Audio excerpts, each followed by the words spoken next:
Olá, espero que todos estejam bem.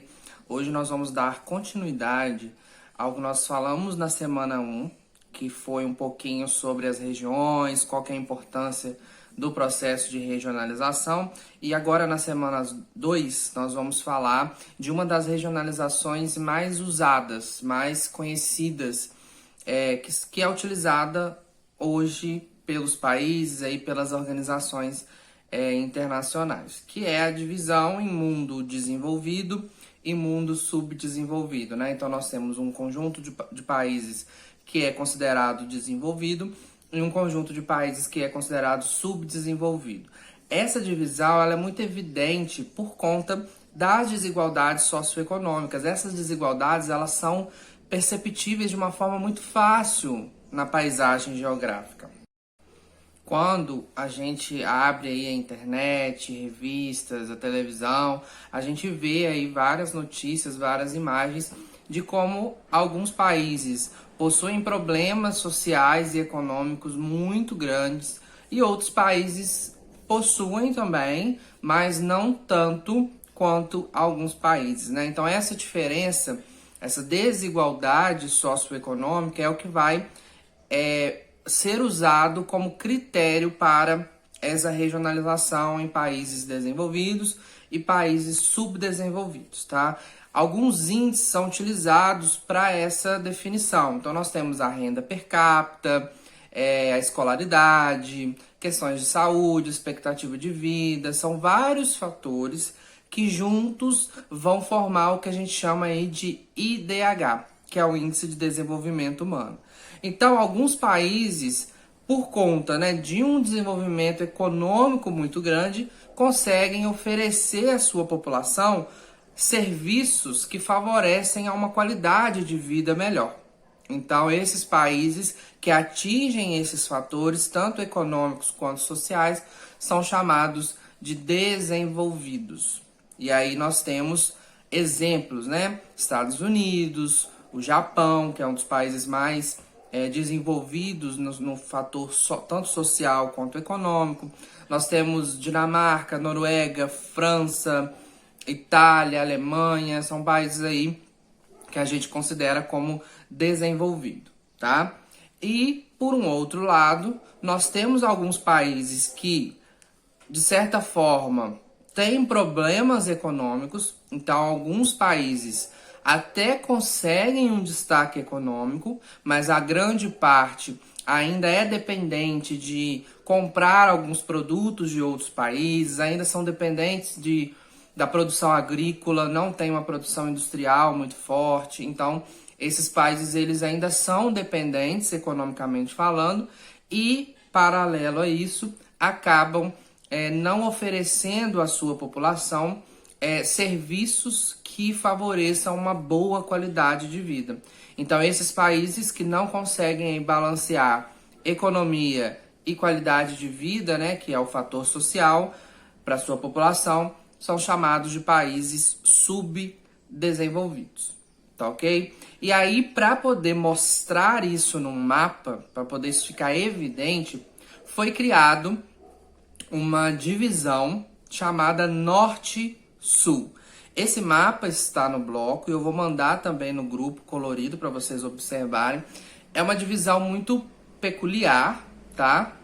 Porque foi feito um levantamento, né, dos países que são considerados desenvolvidos e dos países que são considerados subdesenvolvidos e foi traçada uma linha que separa, né? Os países desenvolvidos estão ao norte e os países subdesenvolvidos estão ao sul. E quando tem um país que, pelo posicionamento geográfico aí do nosso planeta, teoricamente está no hemisfério sul, essa linha vai lá e faz uma curva sobre esse país para enquadrar ele no norte desenvolvido. Então, esse norte-sul, com relação a essa regionalização de países desenvolvidos e subdesenvolvidos, não respeita o limite geográfico de hemisfério norte e hemisfério sul. Lembram disso? O que é o hemisfério norte? É tudo aquilo que está acima da linha do Equador. E hemisfério sul é tudo que está abaixo da linha do Equador. Porém, essa linha que divide os países em países norte desenvolvidos e países sul subdesenvolvidos não respeita o limite da linha do Equador.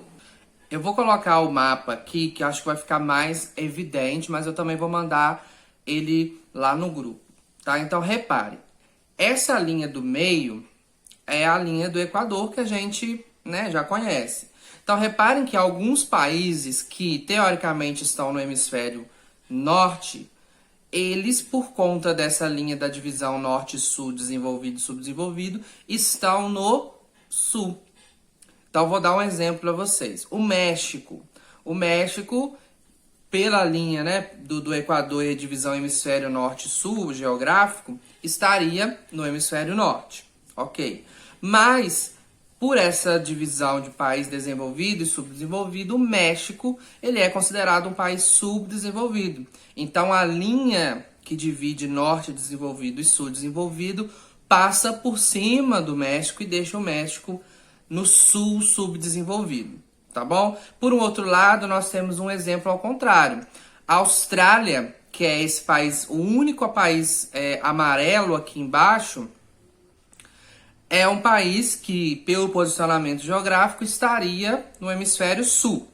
Porém, como é considerado um país desenvolvido, a linha norte-sul, essa linha que divide em norte desenvolvido e sul subdesenvolvido, faz uma curva lá embaixo para poder enquadrar a Austrália como um país do norte subdesenvolvido, tá?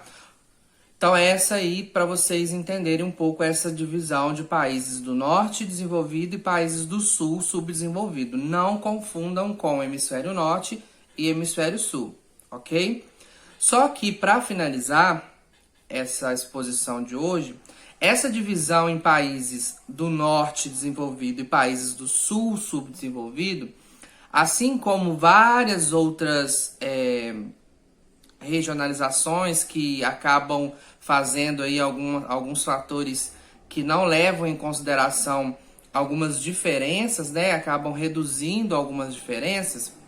Essa regionalização, ela não levou em consideração algumas exceções que a gente sabe que existe. Vou dar alguns exemplos dos dois lados, tá? Primeiro, existem alguns países na Europa que são países que são remanescentes da União Soviética. Então, quando a União Soviética ela se disseminou, né? Ela dividiu em vários países, alguns países ficaram ali na Europa, né, se tornaram países independentes, mas são países que até hoje têm problemas econômicos, problemas sociais, ainda não conseguiram se desligar totalmente dessa herança da União Soviética. Então, esses países, socialmente falando e economicamente falando, possuem mais características dos países subdesenvolvidos. Então, como são países que estão na Europa, a Europa toda é considerada desenvolvida, tem aí uma questão cultural também muito forte, então esses países eles são considerados desenvolvidos, apesar de terem mais características de países subdesenvolvidos. E por um outro lado, existe um grupo de países, que a gente vai ver mais para frente também, que possuem mais características dos desenvolvidos do que dos subdesenvolvidos, porém em pontos mais econômicos, que é o caso do Brasil, né? O Brasil, economicamente falando, apesar de que nos últimos anos a gente teve um retrocesso, mas de uma forma geral, o Brasil ele tem características econômicas muito próximas dos países desenvolvidos, né? O Brasil já foi a sexta maior economia do mundo. Como eu falei, nos últimos anos tivemos uma queda, mas mesmo assim ainda estamos entre as 20 maiores economias do mundo.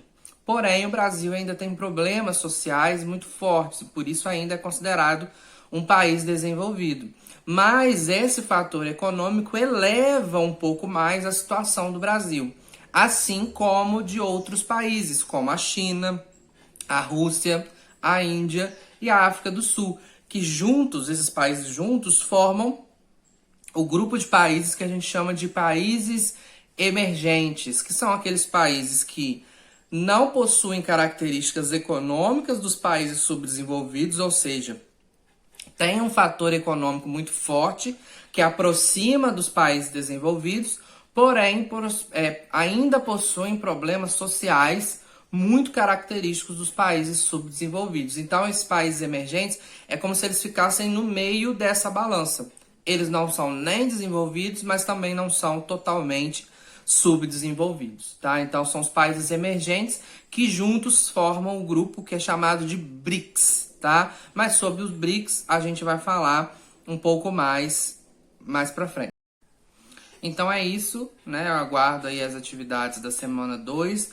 Tendo dúvida, pode me chamar, assista o vídeo quantas vezes forem necessários. Eu vou mandar esses mapas que eu comentei aqui lá no grupo para ficar melhor para vocês visualizarem, porque né, no bloco ele sai preto e branco, então pode ficar um pouco mais difícil. Mas tá bom? Então, tendo dúvida é só me chamar. Até a próxima. Tchau.